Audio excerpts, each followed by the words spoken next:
BNP chairperson Begum Khaleda Zia আগামী April মাসের মাঝামাঝি সময়ে দেশে ফিরবেন বলে জানিয়েছেন বিএনপি চেয়ারপারসন উপদেষ্টা ও যুক্তরাজ্য বিএনপি সভাপতি এম এ মালেক। বুধবার বেগম খালেদা জিয়ার রোগ মুক্তি কামনায় নোয়াখালী জাতীয়তাবাদী ফোরাম ইউকে আয়োজিত এক ইফতার মাহফিল শেষে সাংবাদিকদের এ তথ্য জানায় তিনি। এম এ মালেক বলেন, তারা বেগম খালেদা জিয়াকে অনুরোধ করেছিল ঈদ করে যেতে। বেগম খালেদা জিয়া তাদের অনুরোধে ঈদের পরে দেশে ফিরবেন। এছাড়া তিনি বলেন, বেগম খালেদা জিয়া দেশে যাওয়ার জন্য প্রস্তুত রয়েছেন। চিকিৎসকরা তাকে চিকিৎসা দিচ্ছে।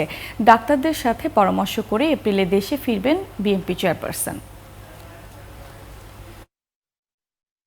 আমরা যেটা আশা করেছিলাম এবং আমাদের একটা ওনাকে আমরা অ্যাপিলও দিয়েছিলাম যে উনি ঈদ করে যাবেন আমাদের, এবং ঈদের পরে হয়তো যদি ঈদের পরের সপ্তাহে হয়তো হবে না, 2-1 সপ্তাহের ভিতরে হয়তো 15 তারিখে বা এর আশেপাশে যে কোনো একটা ডেটে বেগম খালেদা জিয়া দেশে যাবেন।